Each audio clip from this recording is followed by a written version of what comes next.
வணக்கம். நான் யோகானந்த் பாண்டியன் பேசுகிறேன்.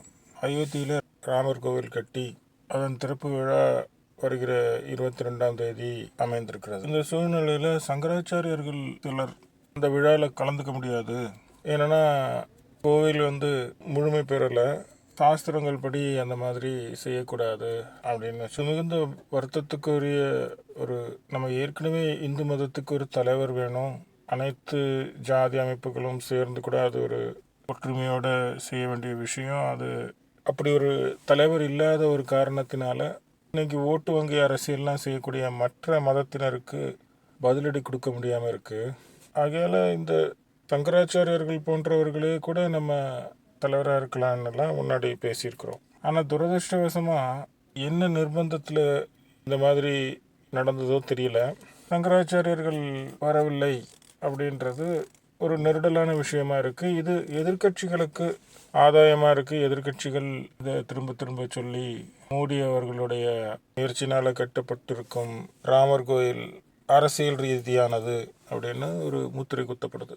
தேர்தல் வாக்குறுதியில் ராமர் கோவில் கட்டி தருவோன்னு சொல்லி பாஜக ஆட்சிக்கு வந்ததுனால அந்த வாக்குறுதியை நிறைவேற்றும் விதமாக பாஜக அவசரத்தில் ஆட்சி கடைசி காலத்தில் என்ன வருகிற மார்ச் ஏப்ரலில் தேர்தல் வர்ற நேரத்தில் இப்போ ஜனவரி மாதம் ராமர் கோயிலை திறந்து வைக்கிறாங்க. ஏன்னா 2 முறை மோடி அவர்கள் வெற்றி பெற்றிருக்கிறாரு. 3வது முறையும் அவர் தான் வெற்றி பெறுவார். ஒரு நல்ல எதிர்கட்சி போட்டி பிரதமர் வேட்பாளர் கூட இல்லாத இந்த சூழ்நிலையில் நமக்கு எந்த சந்தேகமும் இல்லை, மோடி அவர்கள் வெற்றி பெறுவாங்க. ஆனால் எதற்கும் ஒரு தயாரான நிலையில் இருக்கணும். கோர்ட் ஆர்டர்லாம் சாதகமாக இருக்கக்கூடிய இந்த சூழ்நிலையில் ராமர் கோயிலை திறந்துடலாம். ஏன்னா இந்துக்களுடைய பக்கம் இருந்து யோசித்து பிரதமர் அவர்கள் ராமர் கோயிலை திறந்து வைக்கிறாங்க. இப்போ இந்த சாஸ்திரத்தின் பேரில் சொல்லக்கூடிய காரணங்களுக்கு பல விளக்கங்கள் சொல்லப்பட்டாச்சு. ஒன்று, ராமேஸ்வரத்தில் ராமருக்கு கடல் மண்ணை அள்ளி வச்சு ராமர் லிங்கம் பிரதிஷ்டை செய்தது. அன்றைக்கு ராமேஸ்வரத்தில் இவ்வளோ பெரிய கோவிலாக இருந்தது. அன்னைக்கு உடனடியாக ஒரு லிங்கத்தை ராமர் பிடிச்சி வச்சு ஒரு சிவபெருமானை வழிபாடு செய்ததுனால நாமளும் கோவில்ங்கிறது முழுமை பெறணுன்றது அவசியம் இல்லை. அது போக ஆகம விதிகள், வேதாகம விதிகள்லாம் வட இந்தியாவை பொறுத்த வரைக்கும் வேறுபட்ட ஒரு விஷயம். அதனால் எந்த பிரச்சனையும் இல்லை, நம்ம கோவிலை திறந்துடலாம் அப்படின்ட்டு. நான் உங்களுக்கு இன்னொரு உதாரணமும் சொல்கிறேன். உங்களுக்கு பூசலார் அப்படின்னு ஒருத்தருடைய கதை தெரியும்னு நினைக்கிறேன். இந்த பூசலாருங்கிறவர் மனசால சிவபெருமானுக்கு கோவில் கட்டினார். அப்போது ஒரு மன்னருடைய கனவுல போய் சிவபெருமான் சொல்கிறாரு, நாளைக்கு நடக்கக்கூடிய உன்னுடைய கும்பாபிஷேக விழாவை ஒத்தி வைக்கணும், என்னால் அங்கே வர முடியாது. ஏன்னா பூசலார் மனசில் கட்டியிருக்கிற கோவிலில் நடக்கக்கூடிய கும்பாபிஷேகத்துக்கு நான் போக போகிறேன் அப்படின்னு. இதெல்லாம் இந்து மதத்தில் எழுதப்பட்டிருக்கக்கூடிய விஷயங்கள். பூசலார் மனசால கட்டின கோவிலுக்கு மரியாதை கொடுத்து இறைவன் வரும்போது 550 வருடங்கள் காத்திருந்த இந்துக்கள் வருத்தப்பட்டு விடக்கூடாது, அந்த கோவில் வராமல் போயிடக்கூடாது எந்த ஒரு சின்ன ஒரு காரணத்துக்காகன்றதுக்காக மேல்தளங்கள் சில முழுமை பெறாத அந்த ராமர் கோவிலை திறந்து வைப்பதில் என்ன தவறு இருக்க முடியும்? நாம் ஏற்கனவே பேசியிருக்கிற விஷயந்தான். பிராமணர்கள் சுயநலவாதிகளாக இருக்கிறாங்க, அண்ணாமலை எதிர்த்து பேசினாங்க. அதை பற்றிலாம் நம்ம ஒரு பெரிய விவாதம் பண்ணியிருக்கோம். இவங்க சங்கராச்சாரியாரானது உடனே இந்து மதத்துக்கு சேவை செய்வதற்காகத்தான் சங்கராச்சாரியர்களாக அவர்களை இறைவன் பணித்திருக்கிறான்றதை மறந்துட்டு இந்து மதத்துக்கே இடைஞ்சல் செய்யும் விதமாக இந்த மாதிரி ஒட்டுமொத்த இந்தியாவில் இருக்கிற அனைத்து இந்துக்களுடைய பேராசை இயக்கம் என்ன வேணால் சொல்லலாம். அப்படிப்பட்ட ஒரு முக்கியத்துவம் வாய்ந்த ராமர் கோவில் கட்டுவதற்கு இவர்களால் எந்த ஒரு ஆதரவோ உதவியோ கிடைக்கல. விழாவுக்கு சிறப்பிக்கணும்னு கேட்டுக்கிட்டா அதுக்கு சாஸ்திரம் சம்பிரதாயம்னு பதில் சொல்லிக்கிட்டு இருந்தா இப்படிப்பட்ட சங்கராச்சாரியர்களை நம்ம என்ன சொல்லி நொந்து கொள்வதுன்னு தான் தெரியல. ஆகையால் இந்த சங்கராச்சாரியர் விஷயத்தில் தமிழக சங்கராச்சாரியரை பற்றி பேச்சே எழலை. அவர்களுக்கு இந்த இந்திய அளவிலான சர்ச்சையில் காஞ்சி சங்கராச்சாரியரை பற்றி எந்தவித ஒரு குறிப்போ சர்ச்சையோ இல்லை. அவங்க கண்டுக்கிட்டது மாதிரியே தெரியல.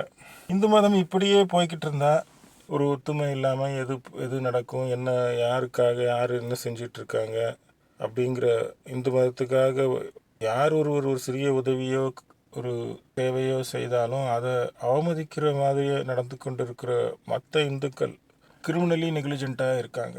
இதெல்லாம் அவங்களுக்கு ஆபத்தில் போய் முடியும்.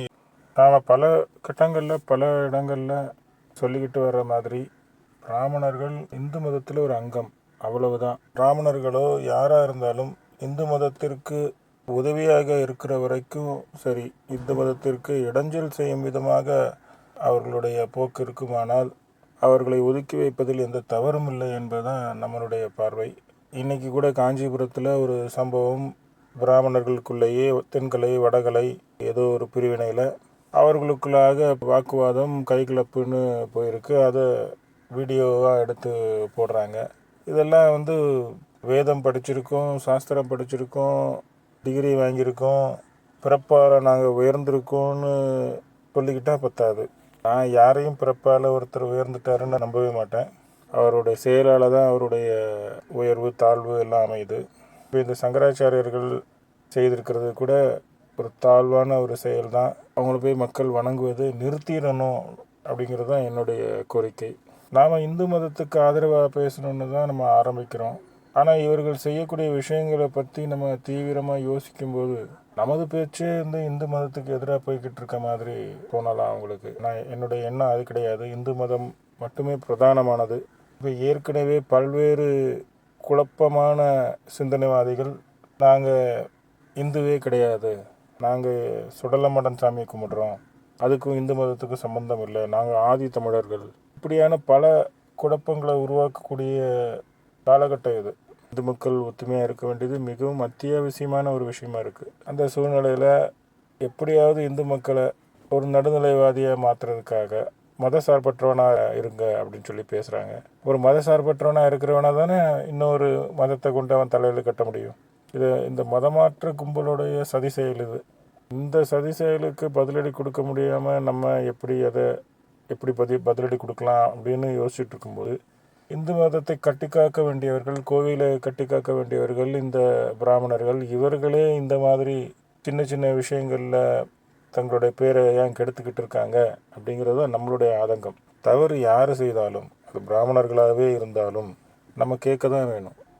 பிராமணர்களே தவறு செஞ்சுட்டு இருந்தால் நம்ம ஒட்டுமொத்த இந்துக்களுடைய பேர் கெடும்போது ஒட்டுமொத்த இந்து மதம் தான் முக்கியம். அதுக்காகத்தான் நம்ம பேசிகிட்டு இருக்கோமே தவிர, இப்போ கிளாஸ் லீடராக ஒரு பையன் இருக்கான், ஃபஸ்ட் ரேங்க் எடுத்துக்கிட்டு இருக்கான், அவன் ஒரு தவறு செஞ்சால் அது உன்னிப்பாக கவனிக்கப்படும். அந்த மாதிரி தான் பிராமணர்களே இந்த தவறு செய்யலாமா, எல்லாம் தெரிந்தவர்கள் இந்த மாதிரி செய்யலாமான்றது தான் நம்ம கேள்வி. ஆகவே நான் என்னுடைய ஆதங்கத்தை வெளிப்படுத்தியிருக்கிறேன். நன்றி, வணக்கம்.